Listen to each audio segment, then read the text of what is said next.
Seguimos en el streaming del Instituto de Estudios y Formación de la CTA. Ahora tenemos como invitado a Matías Casiagüe, que es analista internacional, periodista, analista internacional de la agencia Nodal y docente universitario. Bienvenido, Mati, y muchas gracias por estar ahí, por estar con nosotros. Y bueno, ya es la segunda vez que te tenemos, así que te agradecemos un montón tu tiempo. No, por favor, gracias a ustedes. Un gusto estar en contacto. Bueno, Mati, en principio queríamos saber un poquitito cómo sigue el tema de la escalada bélica. El otro día escuché a un periodista decir que casi que ya estamos en lo que podríamos decir una tercera guerra mundial, ¿no? A lo mejor alerta un poco decirlo así, pero ¿cómo estamos hoy después de que Estados Unidos se metió bombardeando en esta escalada bélica?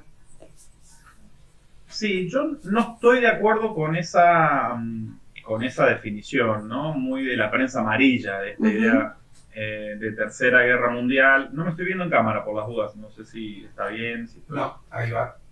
Ahí está.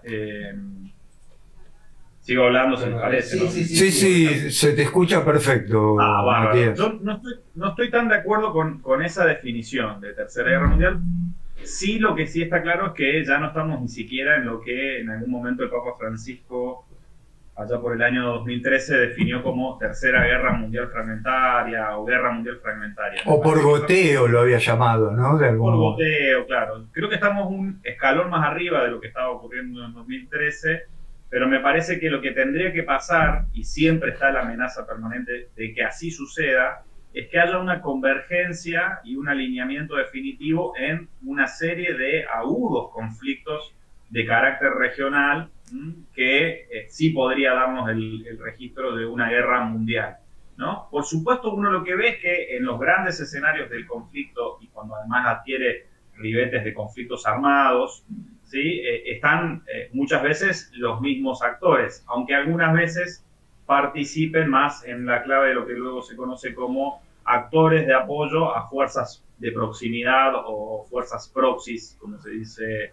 en inglés, ¿no? Entonces, sí, evidentemente hay permanentemente un momento de amenaza cuando, por ejemplo, lo que acontece en Ucrania, ¿sí? De la guerra de la OTAN contra Rusia, converja en una misma dinámica de conflicto con lo que está ocurriendo en Medio Oriente. Eso por el momento no pareciera entrar en conexión, a pesar de que permanentemente los actores digamos, siguen siendo los mismos o aparecen interviniendo los grandes jugadores, a menos en ese sentido, ¿no? Sí, lo que está claro, y eso es una lectura nuestra de nuestro grupo de análisis, es más que hablamos del enfrentamiento del G2, es decir, de dos grandes fuerzas a nivel mundial, una ¿sí? Encabezada por los Estados Unidos, otra por China, no tanto como fuerzas institucionales, o no solo como fuerzas institucionales, sino como redes de actores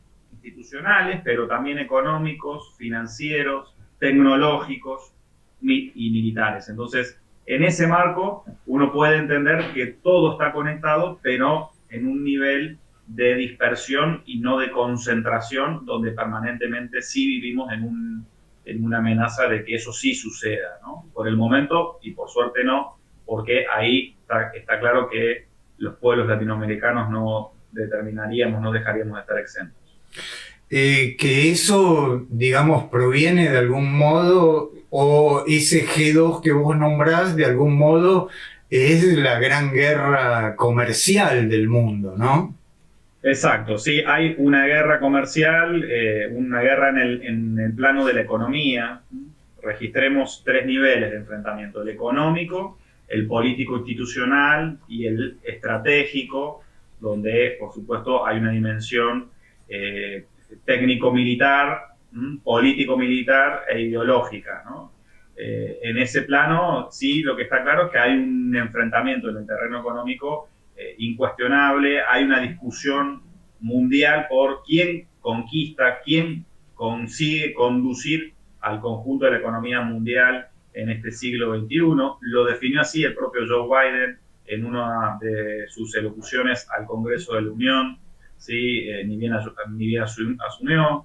¿sí? Evidentemente hay una carrera tecnológica entre China y Estados Unidos para ver quién impone los tiempos sociales de producción, ¿no? Quién genera los desarrollos de esta denominada cuarta revolución industrial y quién conduce en definitiva lo que parece estar cada vez más evidente de quién conduce en definitiva este nuevo momento, esta nueva fase en el modo de producción capitalista a una escala planetaria y donde la dimensión de lo digital y la dimensión de la autonomización, ¿sí?, del trabajo están en el centro del escenario. Mati, ¿y también hay una nueva carrera armamentística? Hay una carrera armamentística que está vinculada efectivamente a la implementación de esas tecnologías de la cuarta revolución industrial en el terreno militar, en el terreno técnico-militar o operacional, ¿sí?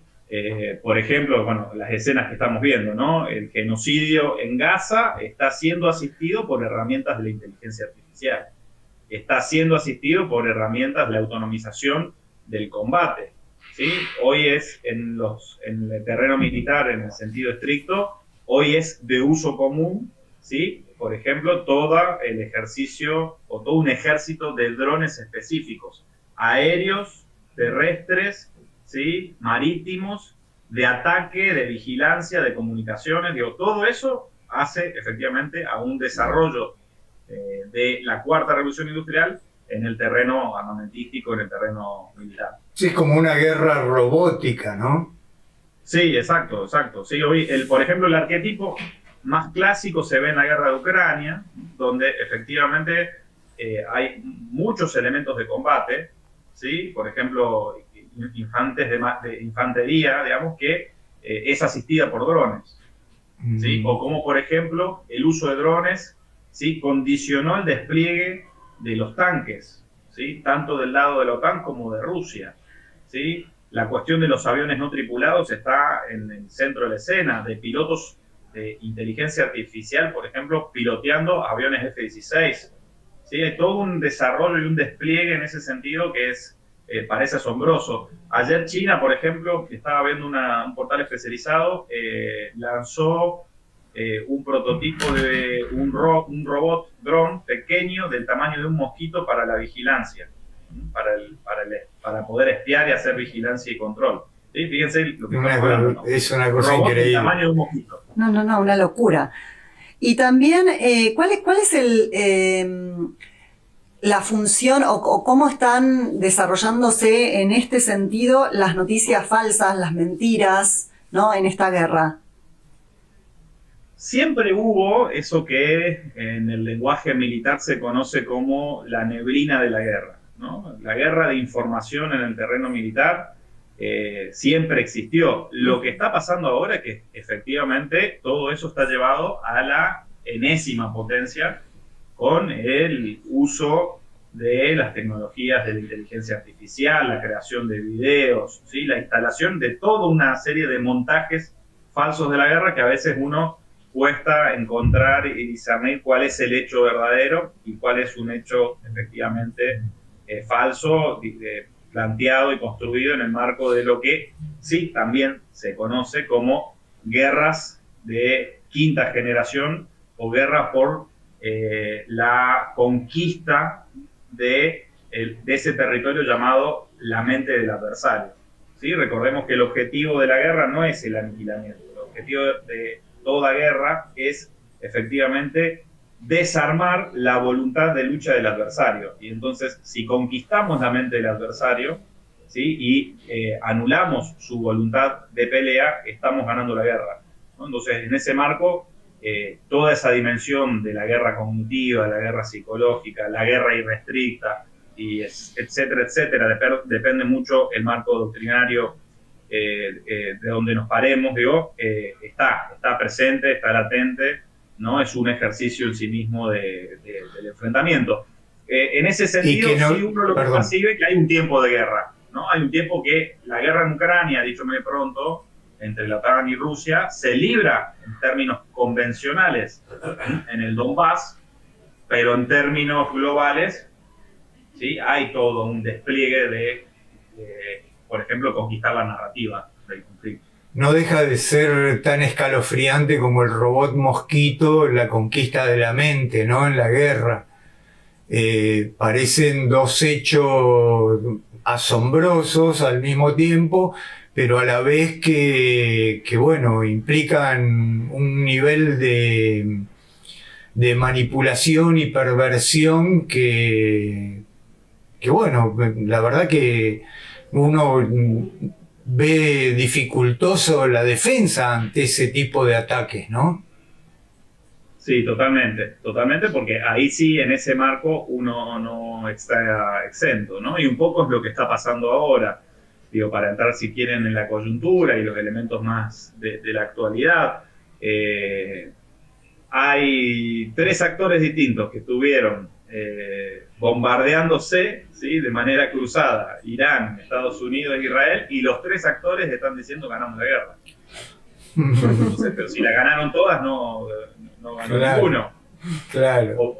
Entonces, ¿quién perdió? Entonces, eso sí está pasando, efectivamente. Entonces, uno tiene que efectivamente profundizar en el análisis, en el diagnóstico, ¿sí?, mirar la trayectoria del enfrentamiento, ¿sí?, de los actores, ¿sí?, que están en el conflicto, y determinar, ¿no?, un registro de efectivamente quién ganó, quién perdió, y por supuesto siempre en términos relativos, porque acá no se consumó la paz, tan solo se consiguió un alto al fuego, ¿no? Eso es también un elemento para decir, porque si no, viste, la prensa hegemónica nos inocula esta cosa de ya hay paz. No, tan solo hubo un alto al fuego, ni siquiera en los términos de un armisticio, ¿no? Ni siquiera en esos términos. Te quería preguntar, en cuanto a América Latina o la América hispánica, digamos, ¿qué rol ves que tenga en esta instancia geopolítica tan compleja y con una avanzada tan fuerte de Estados Unidos sobre los poderes judiciales, sobre las economías de nuestros países? ¿Cómo ves este asunto? Primero hay que decir que los latinoamericanos y latinoamericanas no nos tenemos que bajar el precio. Si hay algo que se llama imperialismo estadounidense con su trayectoria histórica, doctrina Monroe para acá, desde fines del siglo XIX en adelante, si hay tal cosa llamado imperialismo estadounidense, es porque tiene en América Latina su plataforma principal de lanzamiento y expansión en el mundo. Entonces, esta cosa del patio trasero que parece bajarnos el precio, en realidad todo lo contrario, es un elemento de primer orden para la estructuración de ese imperialismo, ¿no? Un imperialismo, ¿no?, en los términos clásicos de lo que definía Vladimir Lenin, ¿no? De exportación de capitales, extracción de recursos, sobreexplotación de la fuerza de trabajo, ¿no? Entonces, en eso es importante. No hay imperialismo estadounidense si no hay una América Latina subyugada, sometida bajo los preceptos de esa doctrina Monroe. ¿Qué es lo que está pasando ahora, particularmente en el siglo XXI? Es que efectivamente hacia el interior de el gran capital de origen angloamericano, con asiento, ¿sí?, a uno y a otro lado del Atlántico Norte, pero que es un capital fusionado en esos términos de angloamericano, hay un debate estratégico en su interior, ¿no? En el seno de ese gran capital de origen angloamericano hay un debate entre un proyecto estratégico globalista, encarnado centralmente en las grandes figuras del Partido Demócrata, ¿sí?, y un proyecto estratégico neoconservador, hoy encarnado con mayor claridad en el clan Trump, ¿no?, en lo que significa el trumpismo. Entonces, ¿cuál es la diferencia? Bueno, es cómo, asumir la conducción de ese siglo XXI, ¿sí? Tienen los dos a China como su principal enemigo, como su principal adversario, como el rival a vencer. Pero la manera, la estrategia para lograr eso es distinta. La estrategia que se impuso en las últimas elecciones de la Casa Blanca es la estrategia neoconservadora que plantea que hay que replegar, ¿sí?, las fuerzas económicas de ese gran capital hacia el territorio estadounidense, reindustrializar el país en la clave de la cuarta revolución industrial, ¿sí? Y en ese marco, de ese repliegue, ese proyecto estratégico neoconservador plantea lisa y llanamente que el patio trasero, América Latina, es nuestro, no se toca y hay que evitar cualquier injerencia, intervención, presencia de nuestros enemigos estratégicos en la región, ¿no? En el patio trasero. No tiene que haber intrusos, y con eso me refiero a China, claro. Rusia e Irán. Son los tres elementos que el Comando Sur, los tres actores que el Comando Sur pone en el primer orden de esa discusión, ¿sí? En los documentos públicos estoy diciendo. Entonces, en esa clave es central el lugar nuestro y es central que también que se explique cómo hay toda una avanzada neoconservadora de actores neoconservadores que en lo ideológico, en lo político, tienen ese registro fascista, neofascista, como Milei, como Bolsonaro, como Bukele, ¿no? Todos estos personajes muy articulados en esa estrategia. ¿Y dónde verías o se vislumbraría cierta autonomía o cierta búsqueda de soberanía de nuestros países ante esta mirada que tienen de somos propiedad del señor Matanza, ¿no? Sí, siempre hay que recordar ese núcleo de Cuba, Nicaragua y Venezuela. El epicentro del conflicto geopolítico en América Latina es Venezuela, ¿sí?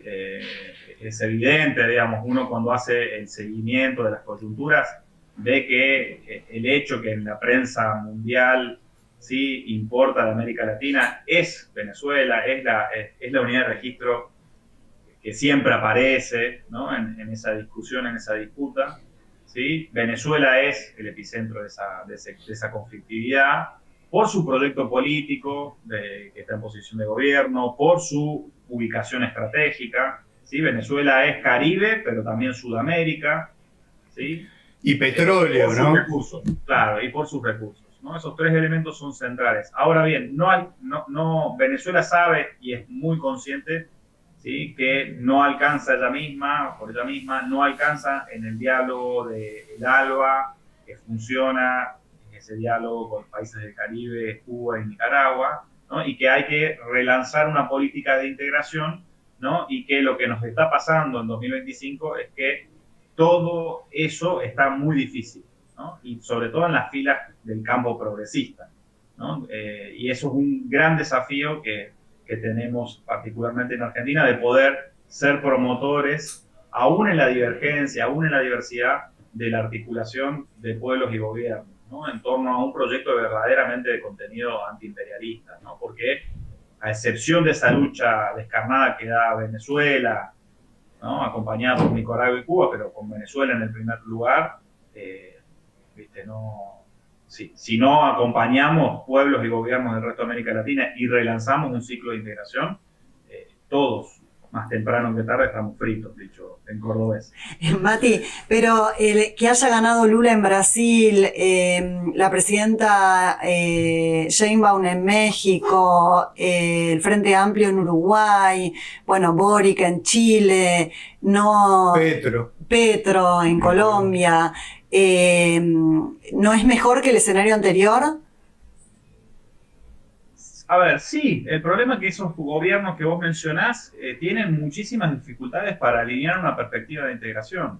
Claro. México es quizás lo de más avanzada en términos de voluntad. Lo que pasa es que México, pobre de México, ¿no? Tan lejos de Dios, tan cerquita de los Estados Unidos, su economía depende del TEMEC, su economía depende de la cuestión migrante. Piensen que hay más de 40 millones de mexicanos del otro lado de la frontera, volviendo a sus tierras. Siendo deportados, sí.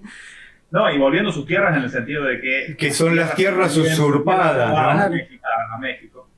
¿Sí? Entonces, eso nos pasa. Colombia tiene sus contradicciones a lo interior, dentro del campo popular y la propia izquierda. Tiene tensiones permanentes con Venezuela, eso es ineludible. Brasil es un gobierno, el de Lula, que expresa una coalición muy amplia, ¿sí? El gobierno, el Lula 3, como le dicen en Brasil, es un gobierno efectivamente muy moderado en ese sentido, que tiene un núcleo muy fuerte de la burguesía paulista adentro. Geraldo Alckmin es el vicepresidente del país y maneja las finanzas del país, ¿sí? Uruguay tiene muchísimas tensiones, hay que ver, hace poco tiempo que asumió, tiene muchísimas tensiones para desplegar un reordenamiento, aunque sea medio moderado, de la economía que dejó la calle Pou. Gabriel Boric tiene una mirada socialdemócrata europea para los grandes problemas latinoamericanos y no se encuentra, ¿sí?, en ese sentido, ¿sí?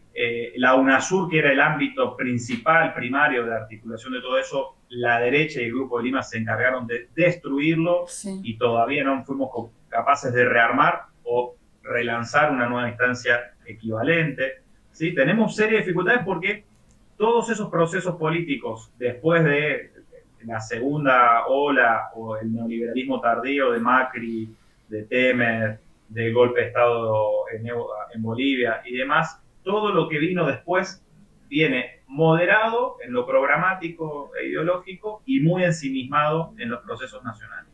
Como si lo internacional, como si la integración latinoamericana fuera algo, ¿sí?, enajenado, exógeno, cuando tiene secundario, que ver claro, la centralidad de nuestra construcción soberana. Sí. Es que es evidente que mano a mano los países de la América Latina no podemos negociar prácticamente nada, excepto a pérdida, ¿no?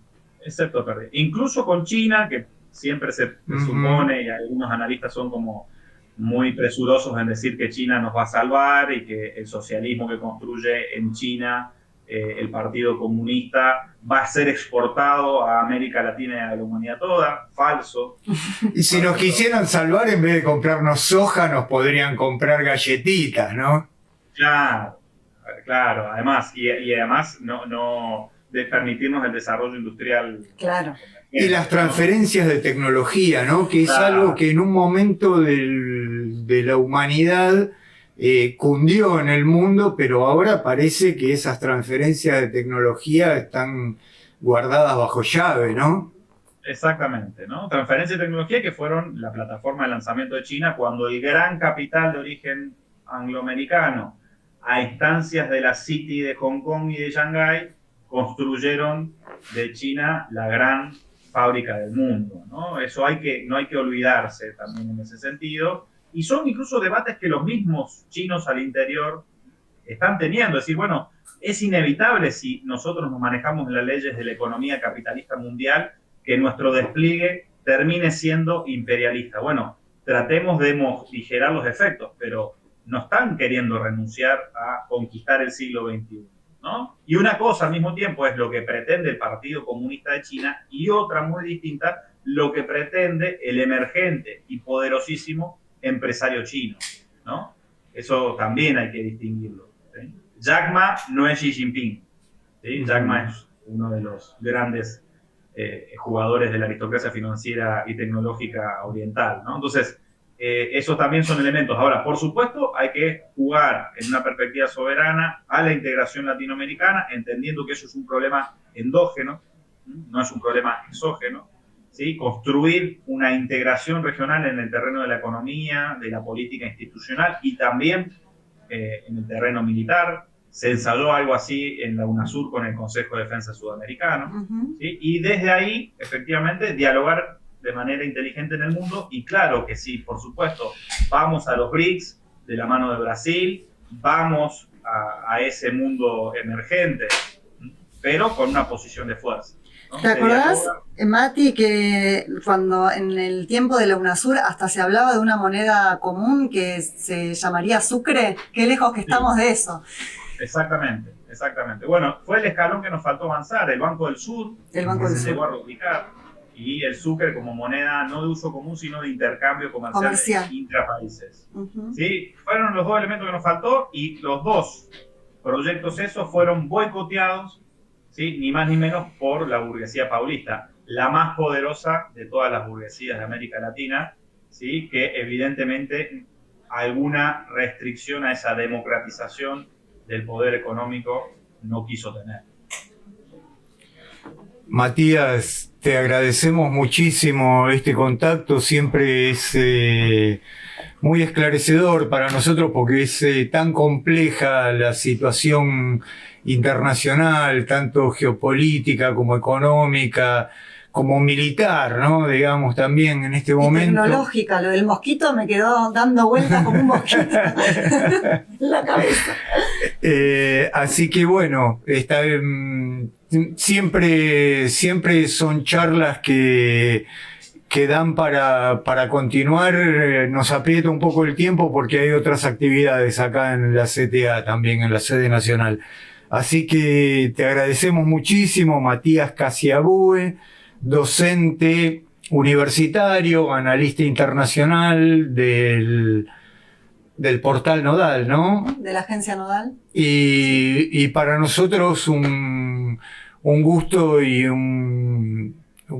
este encuentro siempre es muy útil para nosotros. Sí, No, por favor, es un placer. agregar que Nodal tiene todas las mañanas un noticiero espectacular que se llama Prendete a Nodal, que es todas las mañanas y tratan noticias de toda América Latina y lo ven personas, ciudadanos y ciudadanas de toda América Latina y entrevistan a funcionarios de gobierno y a dirigentes sindicales de todo el continente.